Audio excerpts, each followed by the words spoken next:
Don't fall on my face, please.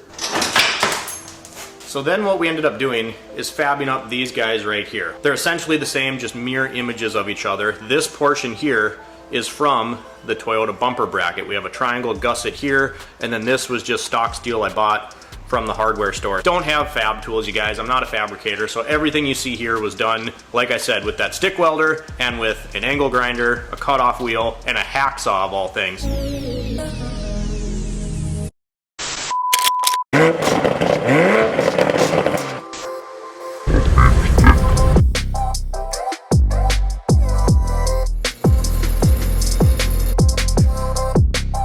Sammy, come here.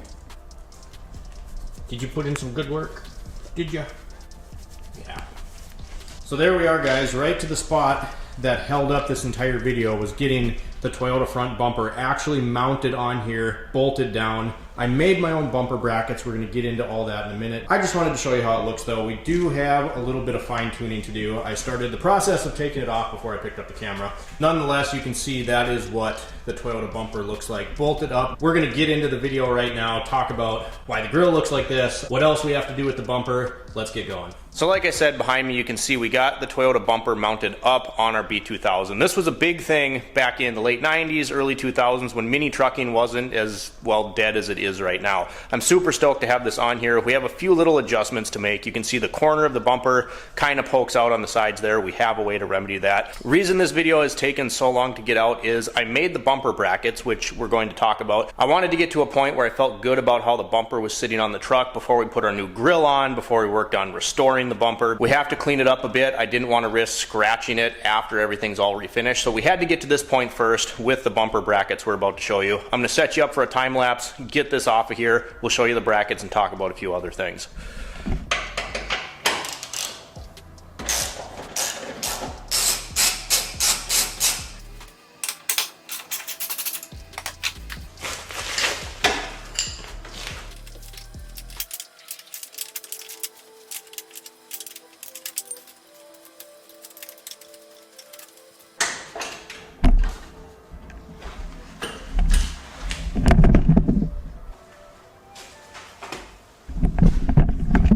Drop the camera. That's always step number one. Did not give myself a whole lot of room to work here. Part of the bumper swap, guys. Part of the game. One. Oh, there it goes. I heard it fall. Come on out of there. It's actually going to be easier to pull the bumper itself off the brackets and then take the bumper off. That one is good. Don't fall on my face, please.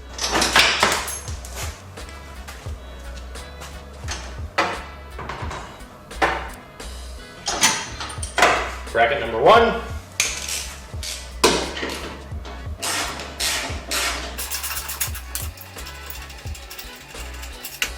And two. So we have finally come to a point, you guys, where I feel comfortable updating you on what's going on with the Mazda B2000. You guys have seen over the last couple of weeks, we got the Weber carburetor, we got the pace setter header, we went and picked up the Toyota front bumper, found that about an hour away. Wanted a genuine Toyota one, hard to find, finally found one. It has some flaws. That's gonna kind of come about in this video as to why it's taken us so long to get to this point. Bottom line, you guys, I had to get that Toyota bumper ready to bolt on the truck, which is going to get wrapped up in this video and centers around this right here. This is a factory Mazda bumper bracket. So the point in today's video is going to be showing you the Mazda 2 Toyota bumper brackets that we were able to fab up ourselves with some stock steel that we bought from the hardware store, as well as incorporating those Toyota brackets. Show you some of the new parts that we have and kind of let you know the timeline as to what's going to happen from there.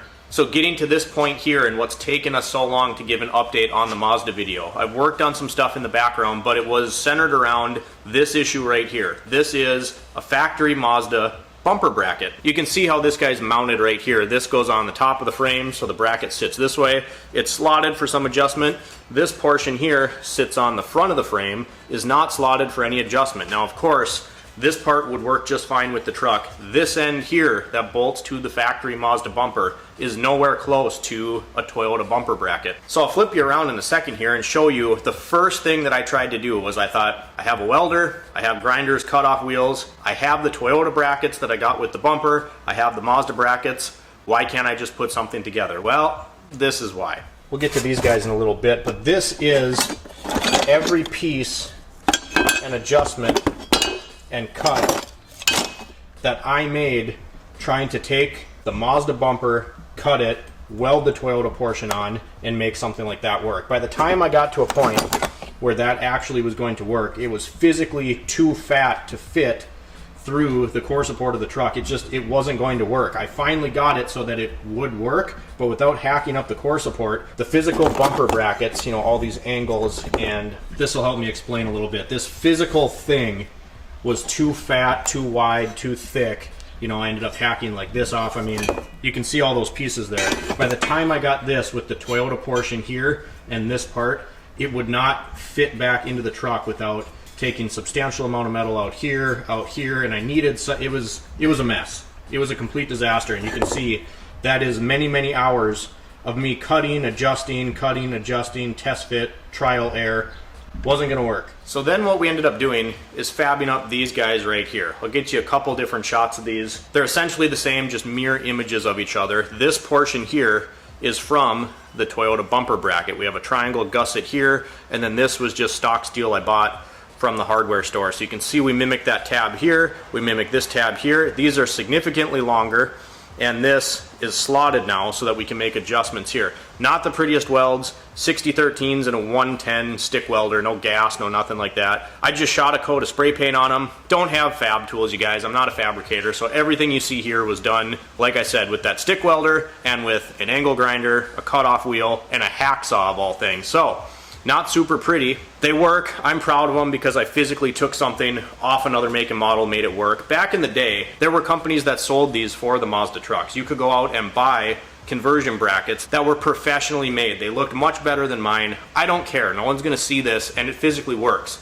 This was far easier to, you know, make this piece myself, this here to here, and then to figure out a way to attach this Toyota piece. One other thing that I did is I hogged out these holes here, this one, and this one, so I have some lateral adjustment, and then of course we can space out here with washers, here with washers. I wanted to get the bulk of this done, make sure that Toyota bumper was gonna fit before I redid the bumper. We have to address the back of the bumper. We'll show you that here in a second. The bottom valence of that Toyota bumper is gonna get repainted. I didn't wanna redo the whole thing and then have to scratch it up trying to figure out, you know, oh, my brackets are off. So this took a lot of time. In fact, you can see right here where this, none of this is cleaned up super nice, but where this kind of looks funny, these were too short. I had to go back through, weld this section on here, and extend these tabs a little bit. Now, could have I spent another 10 hours making this all pretty, making sure it's all exact?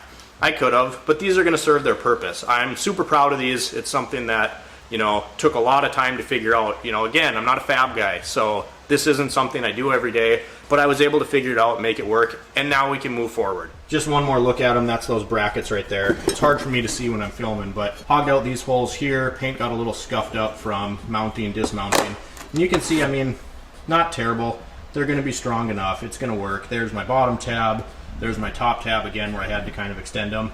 They're not pretty, you guys. Not going to win any beauty contest, but they're functional. And I know guys are looking for these things, so if you need any more information, you can drop me a comment below and I can try to walk you through the steps as best I can. The next piece of the puzzle for the truck is getting a grill. As you can see, the grill that we have on there, it's just a test grill. It's not anything that's staying on the truck. It's disgusting. And I've mentioned this before in other videos, so I'll make it short, but these things used to be a dime a dozen. You could go order a Chinesium Mazda grill on eBay, Amazon, it'd be at your house in a week, and it was like 70 bucks. That's not the case anymore. In fact, I've seen these grills, not even a chrome grill, which is insanely more expensive and hard to find, but I have seen Chinesium repops of this grill go for over $300, sometimes $400. There's no way that was going to happen. That was out of the budget, especially for a Chinese knockoff. The grills, I've had plenty of Chinese knockoffs in the past. High school, I've had like 5 of these trucks, and they're okay. They weren't terrible, but for that price, forget about it. So I got on car-parts.com, which is a database. I'm not sponsored. I just use them quite frequently on my own projects and for my auto repair business. But it's a great website where you search this database for the whole country and look at used parts. So I found a grill,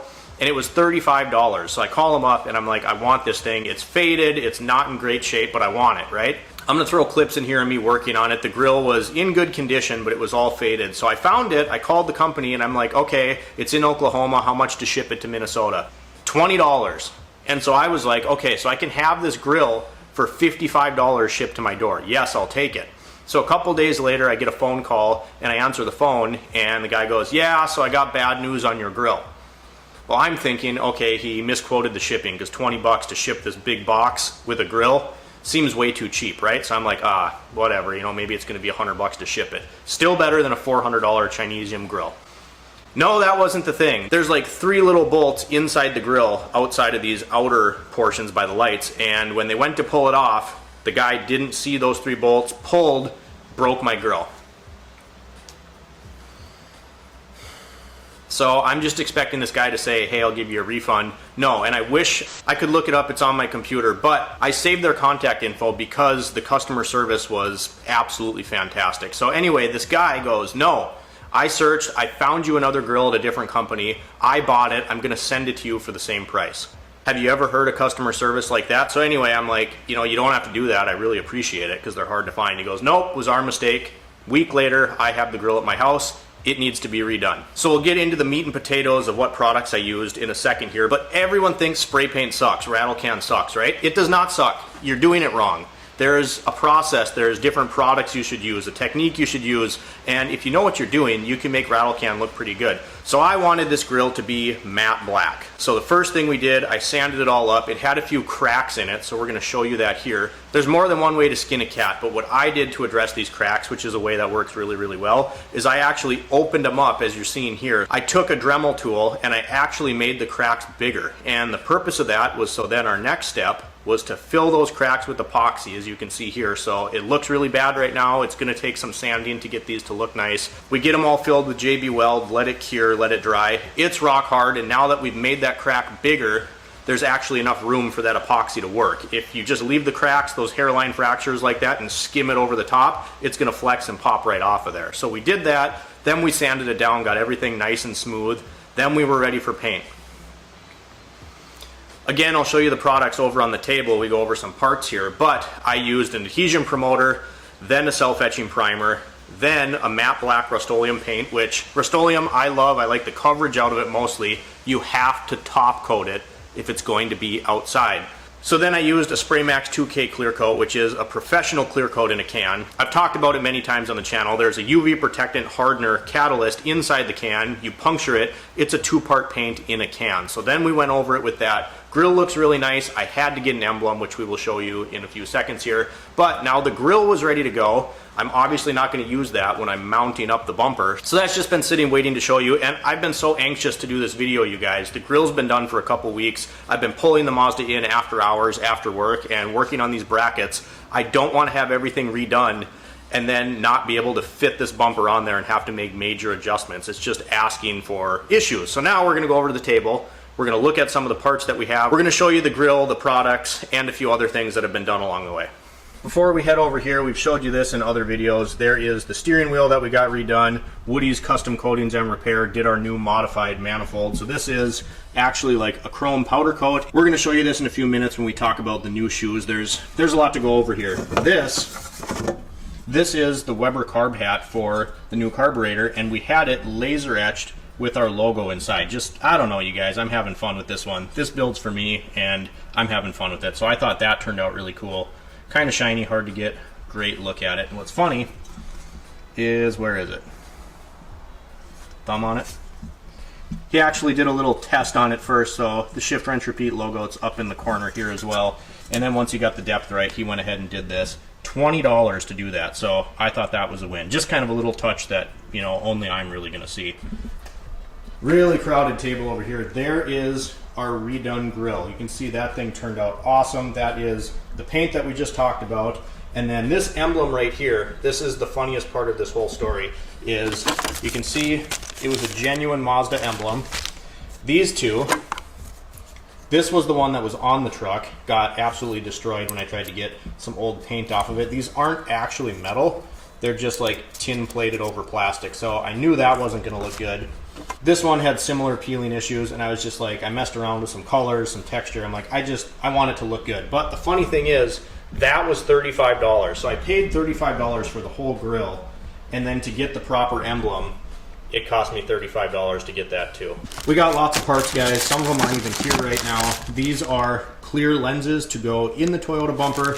I like them better than the amber, which is weird because most guys go all clear. I have these Australian all amber corners, which you can see are faded. They've been sitting outside for a while, so I got them all sanded up right now, and we're going to use this hobby paint, which is obviously an amber color, and then we're going to go over these with the 2K as well. So we'll get more orange out of them again, then restore them with the 2K clear.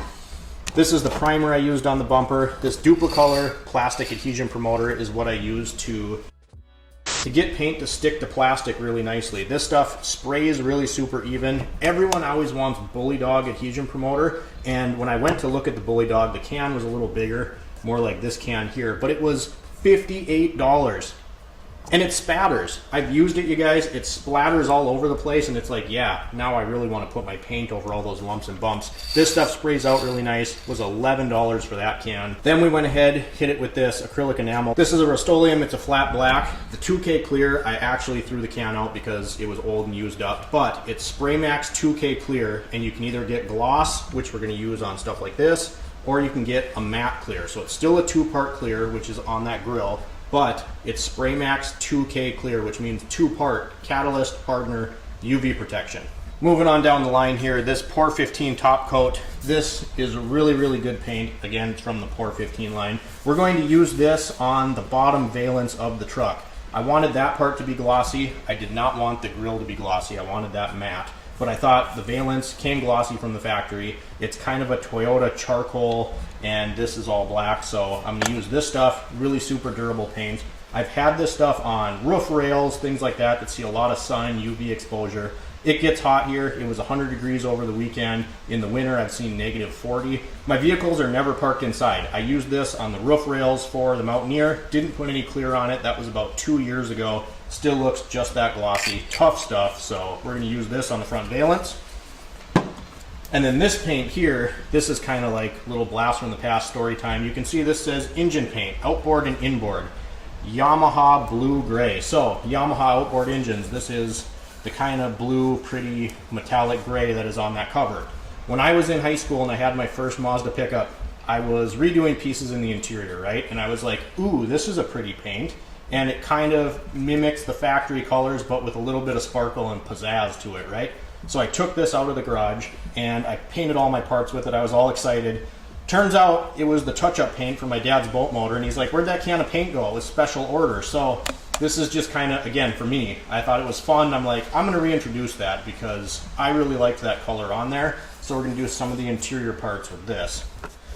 Under our emblems here, if I can get this open, these, do this one-handed, guys. These are going to be some headlights for the truck. Hold on a minute. So these guys are LED conversion headlights, right? These are just from Amazon. I've used them before. I had them in my 4-wheel drive truck. Just add a little bit of a modern touch. Some guys don't like the look of these, which I get. The thing I like about them is, 1, they're brighter. 2, they're not glass housing, so I don't have to worry about shattering my headlight housings. That's all the goodies that we have right here. Not pictured are some things for the Weber carb, obviously the Weber carb itself, and the exhaust manifold. And oh, I also have clear tail light lenses because one of our lenses is cracked on the truck. So I figured I'll get the clear ones. I don't know how I feel about them yet, but we're gonna try them. If nothing else, I'll just do something cool with tint and paint and make them the color we want them to be. So those are the goodies. That's where that's at. One more thing, I got to give a huge shout out to Woody's Custom Coatings and Repair. I had these Chevy work truck wheels. I'll put a few pictures on the screen here. Not ready to put them on the truck yet. There's a few modifications you have to make those fit. But we used the same color that we used over on that intake, but he has a new wheel clear. And the problem with chrome is when you powder coat a chrome color on, it looks fantastic until you put a clear on it. This completely minimalized that. They absolutely turned out amazing. I'll take you into the hallway. That's where they're at right now. I didn't want them in the shop where they could get scratched up, kicked over, get dusty, dirty. Not ready to put them on the truck. It's not going to be like a full reveal of these things, but let's hop over there really quick and just get you a little peek. Like I said, you guys, they're chilling in the hallway, but that's how those wheels turned out. I think the tire size, little tiny bit of stretch to them is perfect. turned out absolutely beautiful. So big shout out to Woody's Custom Coatings and Repair for taking care of us with those wheels. Walking back over to the bumper really fast, we'll talk to you about all the work we have to do to this and kind of what we're gonna do. So you saw the bumper on the truck, was in decent shape. There's all our washers to make all of our adjustments, which is what I wanted to figure out before, you know, we got to this point. I did have to cut off a little mounting tab up in here. All things I just wanted to do before we got this thing redone, right? The main thing we're gonna attack in here, as you can see, is this surface rust. None of it is bled through to the front. We do have a couple dents right around here that you can see on the front side. I don't know if we're gonna be able to pop those out. Talked to a few PDR guys and they really don't like touching this chrome because it's thicker and it can crack the chrome coating.